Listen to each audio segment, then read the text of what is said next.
You're welcome, students. Welcome to the physics class. In the electrostatics chapter, the very first 5-mark derivation based on the dipole is this: derive an expression for electric field at a point on the axis of the dipole. Okay, the point is there on the axis of the dipole. We have to find the resultant electric field. So at a particular point on the dipole. So you can see in a picture, the minus q and plus q constitutes a dipole which are separated with the distance 2a, and the p is the dipole moment there, and o is the midpoint of the dipole, and r is the point on the axial line of the dipole. At this point we have to find the resultant electric field.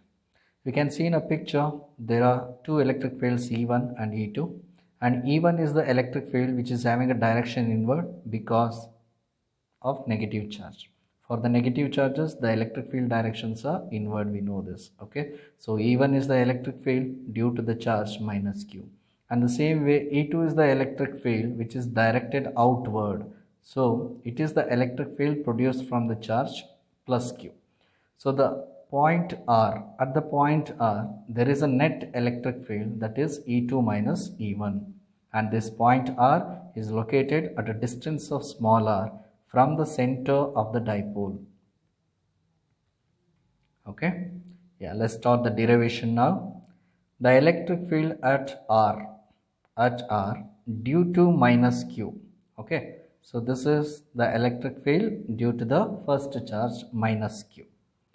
So by using the electric field equation, we can write that E1 is equal to 1 by 4 pi epsilon q divided by ar square, means the point A, this is the position of the minus charge. Okay, ar square, this is the distance between the charge and the resultant point. Okay, so ar square is nothing but r plus a the whole square in the next step. Observe that. Okay, so because from R2 till the center it is R, and from center of the dipole to till the charge it is A. So totally it become AR is nothing but R plus A the whole square.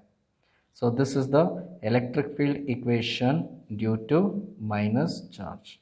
And next, electric field at a point R due to plus charge, the charge plus Q. Okay, and the distance now it becomes BR square between the charge and the point, BR square. So use the same formula here. E2 is equal to 1 by 4 pi epsilon naught q by BR square. So now find out the value for the BR. From center to till the R it is smaller, and from center to till the point B it is A. Then the remaining distance it will become a R minus A, right? Hence we are replacing BR by R minus A the whole square. Here BR distance is something but R minus A. This is R minus A distance. Hence we are using it here. Okay, and this is the electric field acting along BR direction. BR means from B to R. Okay, this is outward direction. But look at the first direction here, it is along RA. Now observe the equation 1 and 2. So which one is greater? You can say the E2 is greater because it is having at the denominator R minus A value, and here the denominator is having R plus A value. Okay, so as the denominator value decreases, the net value increases. So here from these two equations we can compare and say that E2 is greater. Therefore, the resultant electric field at point R becomes E is equal to E2 minus E1. Okay, since E2 is greater than E1, we are subtracting the lowest from the highest. Now substitute the equations. E is equal to the q by 4 pi epsilon naught is a common.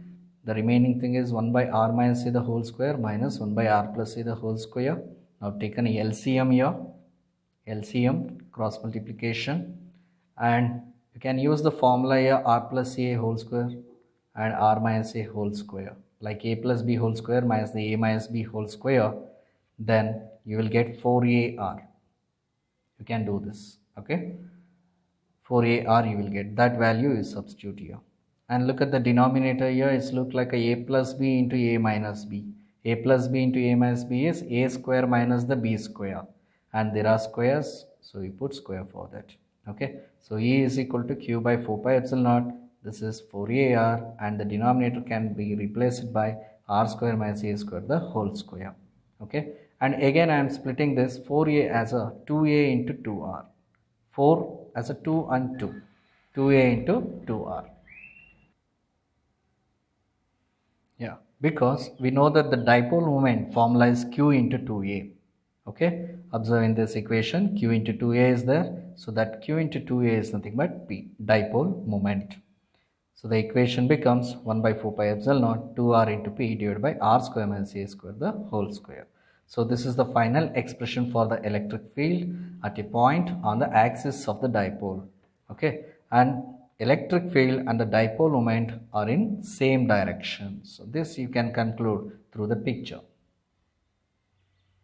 Yeah, observe in this picture the net electric field E, what we get from the E1 and E2, that direction and the dipole moment direction both are in same direction.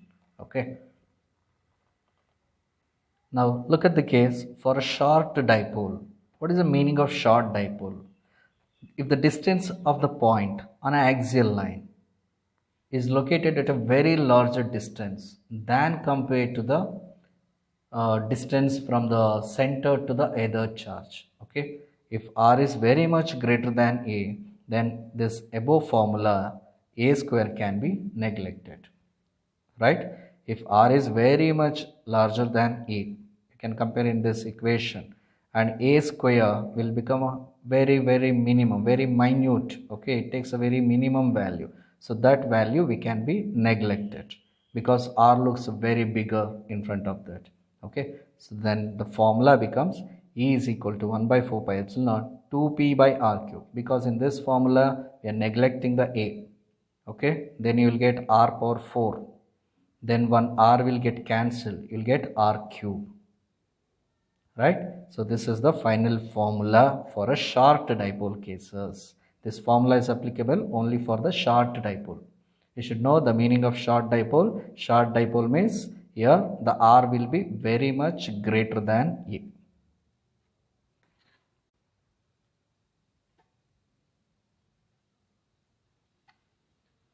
Yeah, this is the next derivation. Again on the dipole cases, we have to derive an expression for an electric field again at a point on the equatorial line of the dipole. So observe the word, we are solving now on the equatorial line. The previous derivation is on axial line. Okay, so the equatorial line is nothing but the line which bisects the axial line. Okay, so this is the equatorial line. So we are taking any point on this equatorial line, either upward or the downward. So I selected a point here. At this point I have to find the resultant electric field now. Yeah, first I will explain the picture now.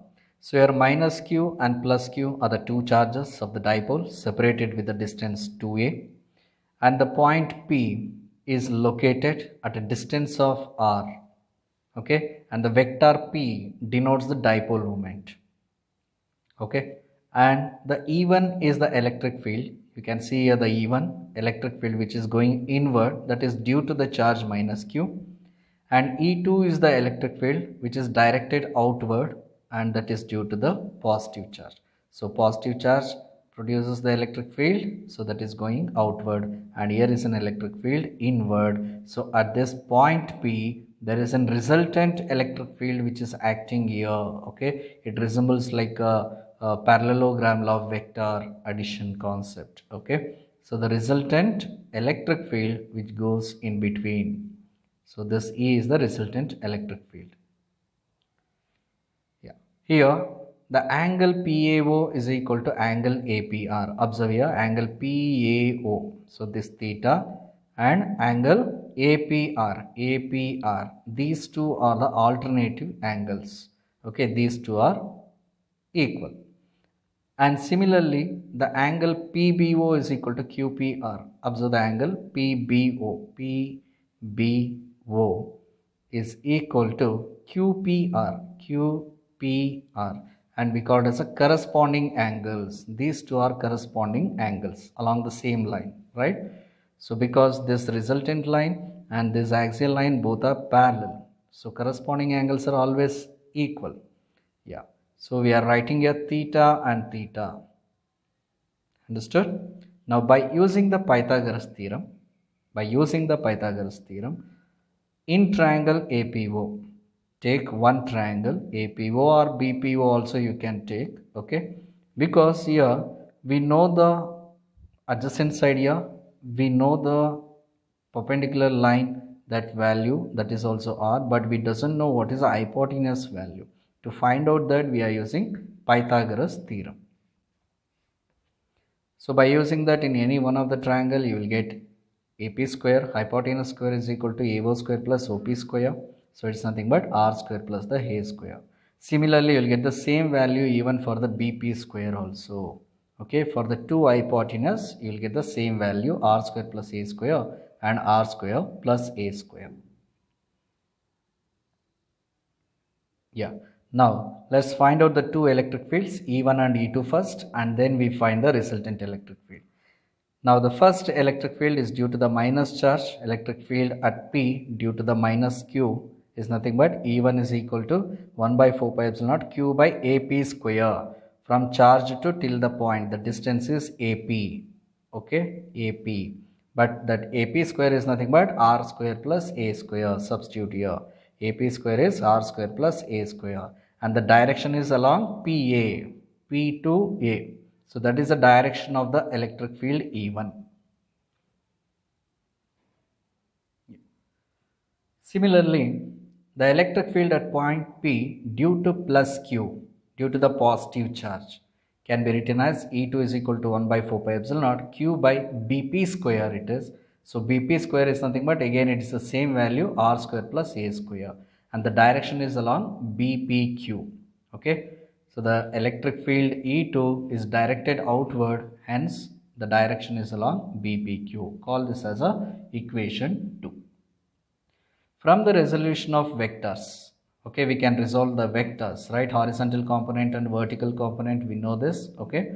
So since the resultant electric field is along horizontal, so we can resolve it into E1 cos theta, component of a E1 along PR, and E2 cos theta is a component of E2 along PR. Okay. To understand the resolution, observe the picture here. So the resolution can happen here from the E1 and E2 along the horizontal direction. So E1 can be resolved in terms of sine and cos. E2 also can be resolved in terms of sine and cos. But here sine theta will not come the concept, because here the resultant field is in horizontal direction, hence the sines get cancelled out in a vertical. So from the E1 we get E1 cos theta, and from the E2 we get E2 cos theta. Here E2 cos theta along the same line. So the net electric field is the sum of these two, E1 cos theta plus E2 cos theta. That is the resultant electric field. Yeah. Hence resultant electric field at P is the sum of these two. But in the two equations, from equation 1 and 2, we can observe that both the equations are equal. Okay. Since E1 and E2 are equal, from equation 1 and 2 you can see. From 1 and 2, if you observe, there is no difference. Okay, so we can write this as a 2E1 cos theta. 2E1 cos theta we can write, because E2 you can consider it as a E1, then it will become 2E1 cos theta. That is the equation 3. Now substitute this E1 value from the equation 1, okay, in the 3. Substitute this one. E is equal to 2 into E1 value into cos theta. But now we have to find out the cos theta. So for that, consider a triangle POA. Just look at the picture. the triangle POA, we are going to find cos theta. Cos theta is nothing but adjacent divided by the hypotenuse. Adjacent is A and hypotenuse is AP. Okay. So AP square we know. AP square is R square plus A square. Then AP becomes R square plus A square whole power of. Okay. So that we have to replace in the place of cos theta. Yeah. Hence cos theta is A by AP. A divided by R square plus A square whole power of, because AP square value is here. Okay. Now after finding this cos theta, substitute in equation 4.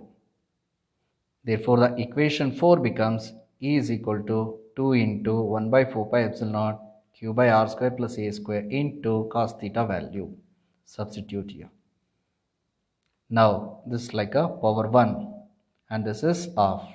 Now, we multiply the two denominators here. It's like a power m and a power n. And a power m plus n, 1 plus half. So, it becomes 3 by 2. So, and q into 2a, observe here the value 2 is there, here q is there, here a is there. That q into 2a, that becomes a p. So, that is a dipole moment.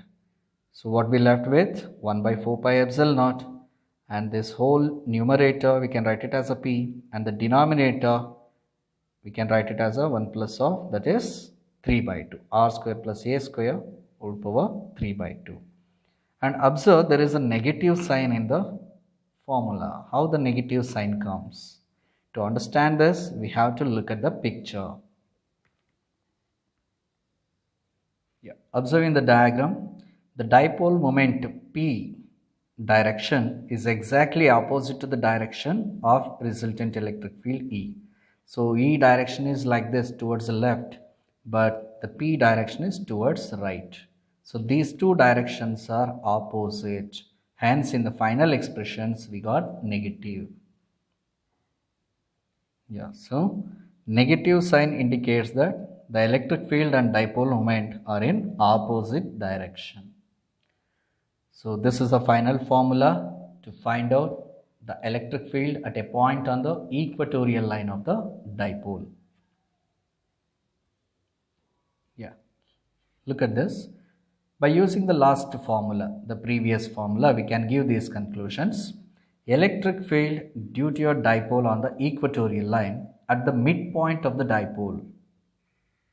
Exactly at the midpoint. If I take that point P in a picture to the midpoint of the dipole at the center O, okay? So then at the midpoint R will become 0. In the above formula, in the last formula of the equatorial line, electric field of the equatorial line, final expression, if we substitute this R value as 0, then you will get this one. E is equal to 1 by 4 pi epsilon naught P by AQ. So this is the formula to find out the electric field at the midpoint of the dipole. And next, for a short dipole, electric field at larger distances on the equatorial line. For a short dipole case, as we know that R is very much greater than A and A square can be neglected. Okay, if we neglect the A square in the previous formula, just I will show you once again. Yeah, look here. If we neglect the A square, then here the half and the square will get cancelled, then it will become a R cube. So the formula is E is equal to 1 by 4 pi epsilon naught P by R cube. In vector form, we can write the negative sign. Okay, because E and P are in opposite direction in the diagram. So this is the formula for short dipole. Yes. Next, it is observed that, observe the last two derivations of final formulas and even the short dipole cases. Compare the short dipole cases. Okay, for the axial line and the equatorial line. For the axial line, what we got? Here, observe. For the axial line, we got E is equal to 1 by 4 pi epsilon naught 2P by R cube. But here, for short dipole, in the case of equatorial line, we got only P by R cube. Hence, it is observed that E axial is equal to twice of the E equatorial. So, the meaning is electric field on the axial line of the dipole is always greater than at the equatorial line. Okay, is always twice the equatorial line electric field. Okay, yeah, along with this, let's know about the definition like a point dipole. Okay, you learned the point charge definition the same way it is. The meaning of point dipole. When the distance between the two charges of a dipole approaches 0, if the distance between them becomes 0, if it is not 2a, then the dipole is said to be a point dipole. And next, we are going to learn the applications of Gauss laws through the derivations, and these are the important points to remember before solving those derivations. Just glance for a few seconds.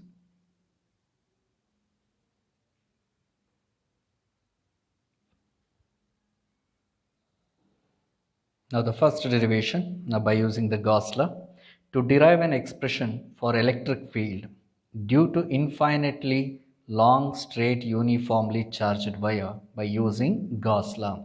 Again we have to find your electric field due to infinitely long. So you can see in the picture on both the sides infinitely long straight. This is the straight wire uniformly charged. You can see the charges there. Okay. Yeah, by using Gauss law, this is the condition we have to use the Gauss law. First, I'll explain the picture. Observe the picture. AB is the infinitely long wire, E is the electric field, and P is the point you can see here. This is the point P, which is located at a distance r from the wire. Okay, and L is the length of the Gaussian cylinder. This is the Gaussian cylindrical surface we have to imagine to solve this derivation over the wire. This is an imaginary surface it is.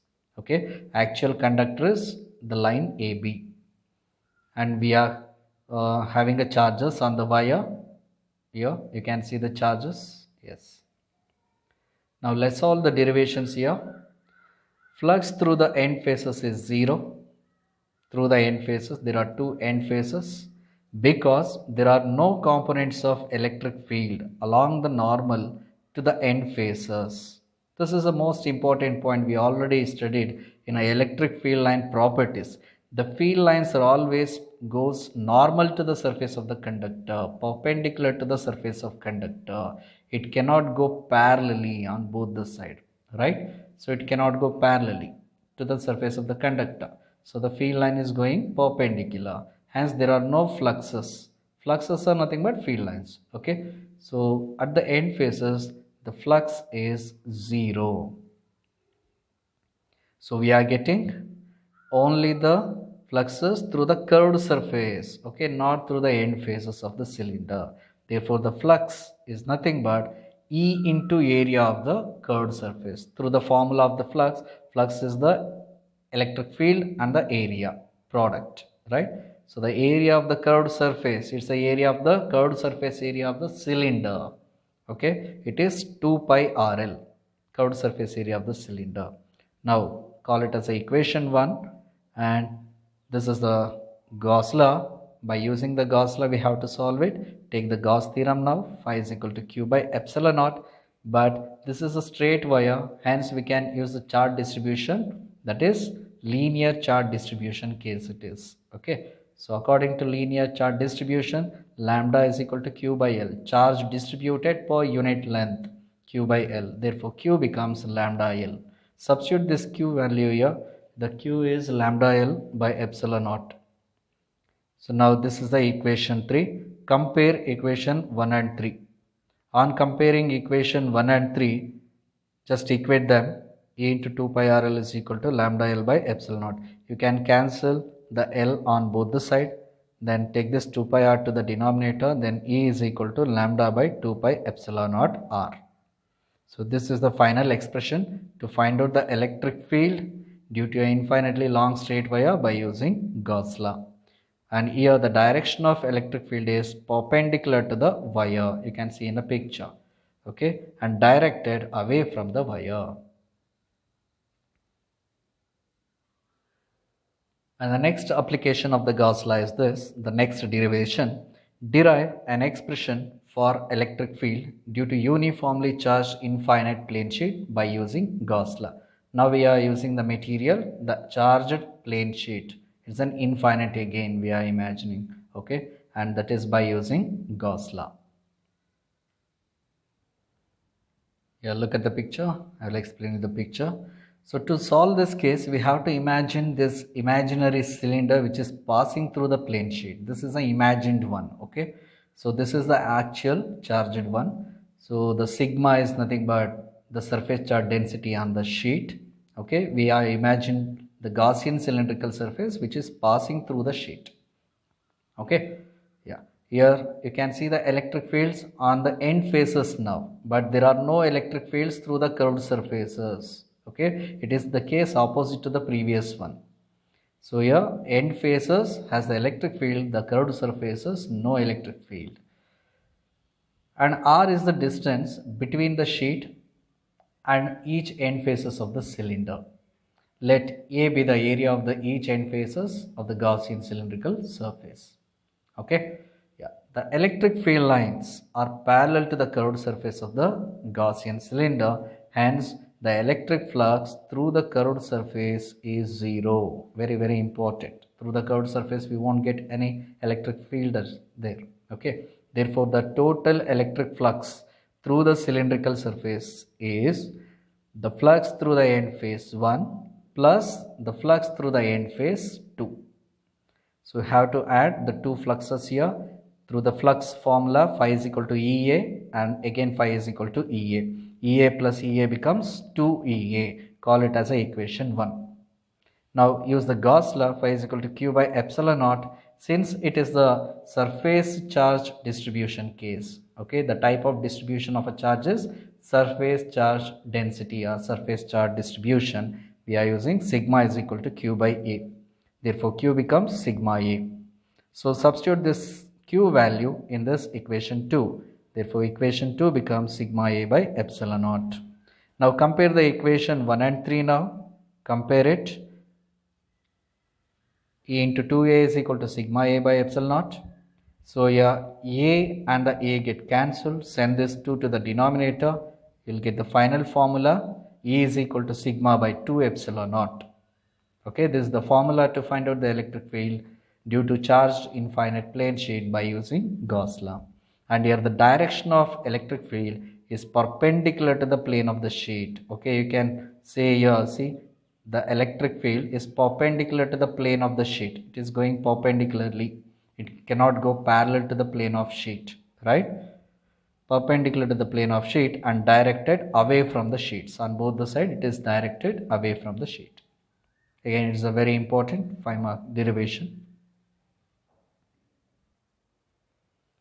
Now the next application of the Gauss law, we are applying the Gauss law to find out the electric field at a point outside a charged thin spherical shell. So observe the shape here now. We are using the spherical conductor which is uniformly charged. All the charges lies on the surface of the spherical conductor. Okay, by using Gauss law we are finding. So look at the picture. I will explain you the picture. You can see the charged thin spherical shell. This is the actual sphere which is charged having a radius r.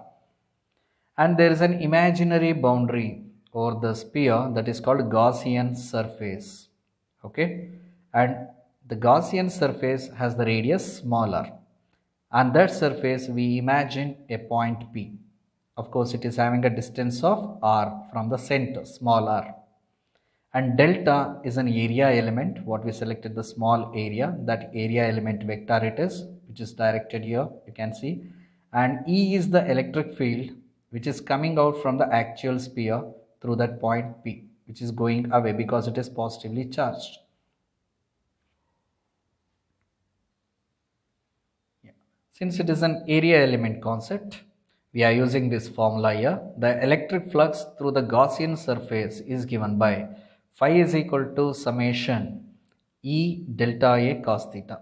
This is the one formula we have to use for the area elemental concepts. Okay. Since the theta between E and delta A, you can see these two are in parallel. Okay. For the parallel line, the angle is 0. Cos 0 becomes 1 in the above formula. Therefore, phi is E into sigma delta A we can take. But the sigma delta A, summation delta A is nothing but the total area of the spherical surface of the Gaussian surface it is. Okay, we are taking the delta A on the Gaussian surface. So we have to use it now. Here the small r square. The area of the sphere is actually 4 pi r square, but here we have a two r's. One is a capital R and one is a small r.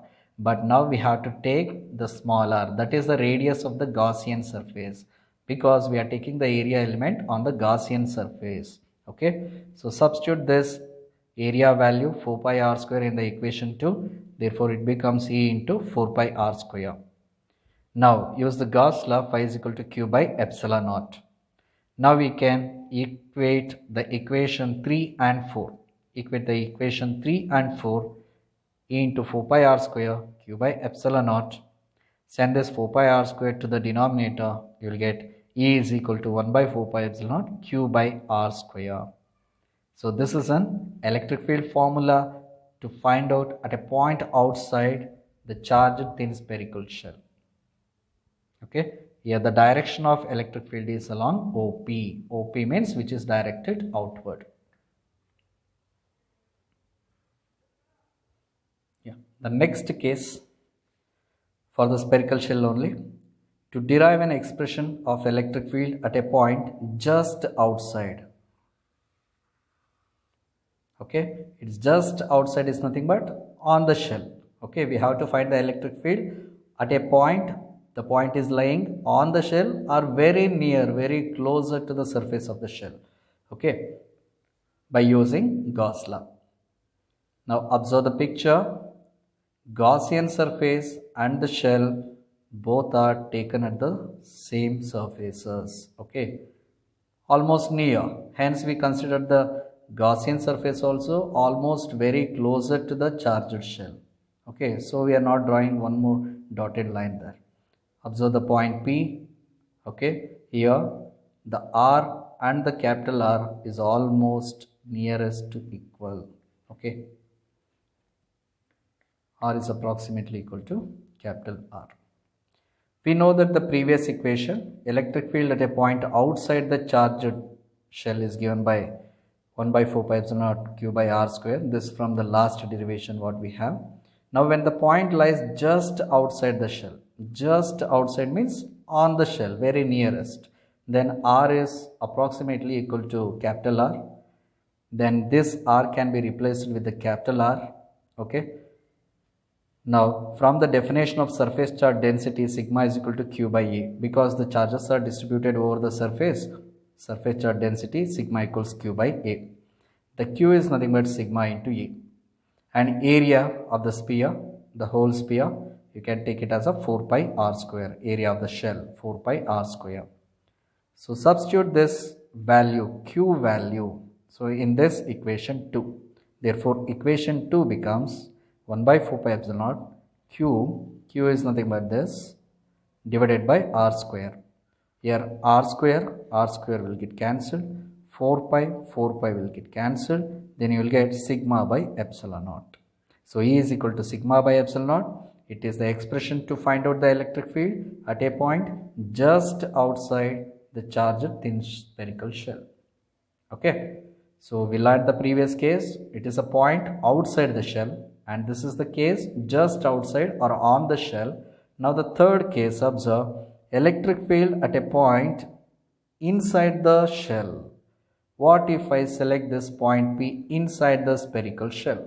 Okay, you can observe that there are no charges lying inside. All the charges resides on the surface of the conductor only. This is the property of the charges. No charges lies inside. Okay, so when there are no charges, we can't expect any electric field even inside also. So no charges lies inside, hence there is no electric field inside. So inside the spherical shell, the electric field is 0 because the charges are 0 inside the shell. So this completes the derivations part of this chapter, electric charges and fields. Thank you.